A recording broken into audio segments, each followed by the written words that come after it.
gonna start recording now.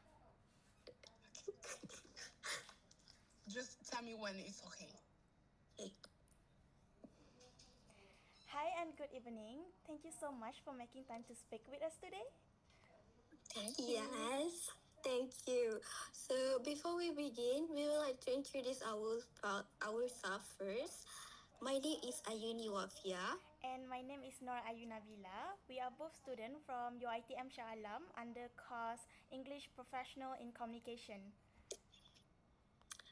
Yes, so today we are conducting an interview to get your professional opinion on the debate between skills versus academic qualifications in the modern workplace.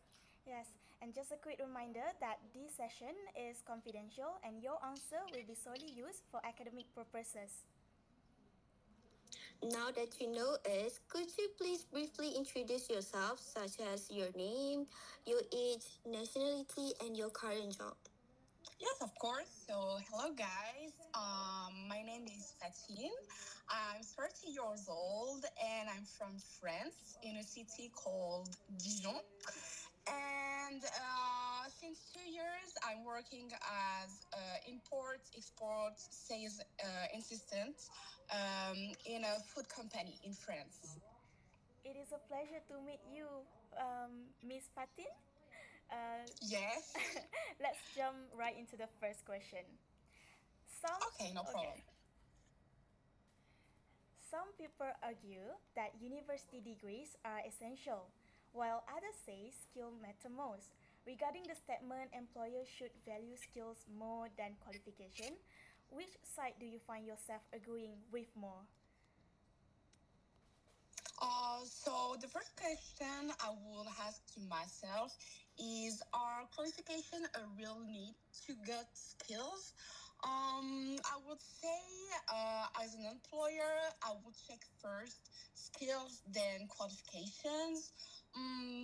Because I will take in consideration that you can got the same job in different company, but tasks will be completely different, and this is why I will hire someone who can fit my company's values and expectations than someone having multiple diplomas but can like put in practice. So for me, qualifications are just a base. That actually makes sense. So, expanding on that, do you think qualifications can sometimes mispresent a person's real abilities? Why or why not?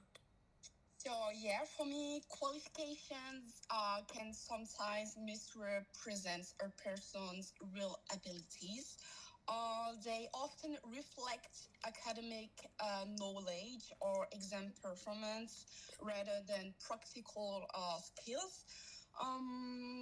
So some people, sorry, can strong skills through experience instead of formal education, or they may perform very well without high qualifications.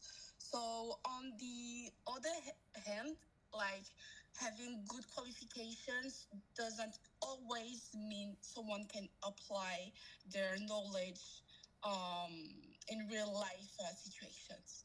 So, yeah. That's a very interesting point. For the Thank next question, in your opinion, how do practical skills specifically contribute to workplace success? Practical skills contribute to workplace success because they allow employees to apply knowledge effectively. So they help people work more efficiently, solve real problems, and of course, adapt to changing situations in the company. So they make them valuable and reliable in the workplace. I see. So, moving on to the next question. What Okay. advantages do you think companies gain when they hire based on skills, right, rather than just academic backgrounds?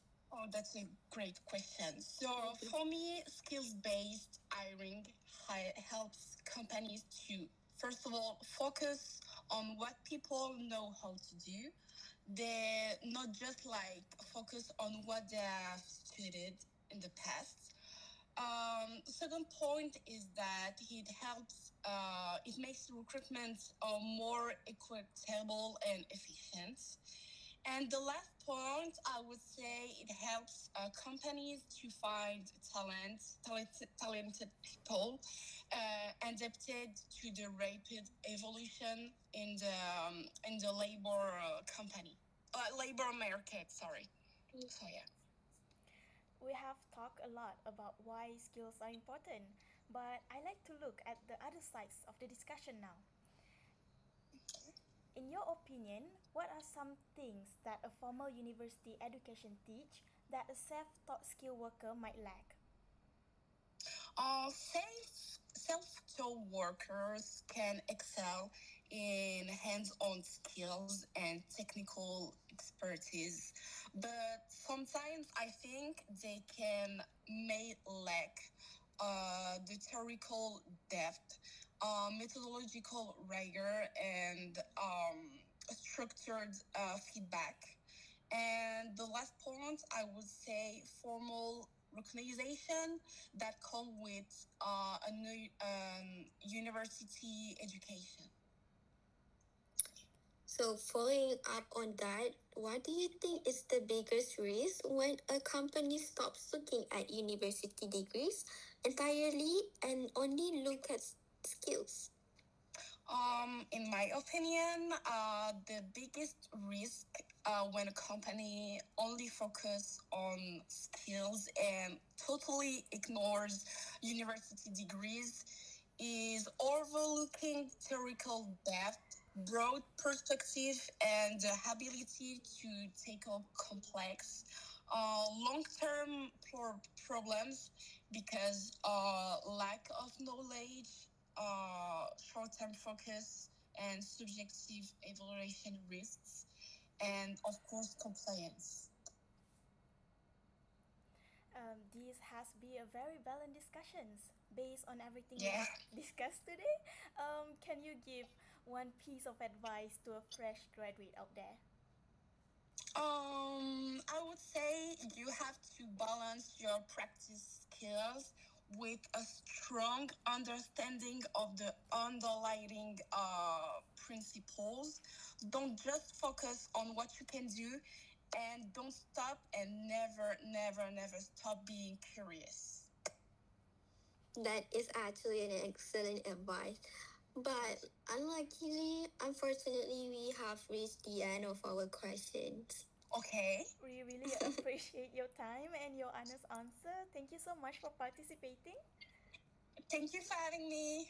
Yes, thank you again. This will be very helpful insight for most students out there. Have a great day, Watin. Have a good day, girls. Merci beaucoup. Merci. Merci. Bye-bye. Bye bye. Thank you so much, girls, for having me. It was so fun. Thank you so much. Thank you Fatin. for helping me, honestly. I know this is thank you. like very last minute.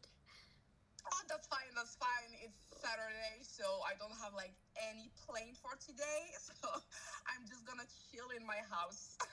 Okay. You can leave the meeting for now. So Okay. okay, bye Thank bye. you. Bye-bye. Bye. Merci. Bye. Thank you. Bye-bye. Au revoir. Yay. Okay, cool. But susah sikit. Kan aku dah macam mana nak transcribe ni. Aku Dia tak dapat. punya dia macam boleh faham tapi macam ada yang tak dapat sikit. Boleh lah tu, boleh je. English dia okey Boleh je lah. je. Okay. Kalau kau nak backup cakap je tau. Eh, Aku boleh aku panggil. tak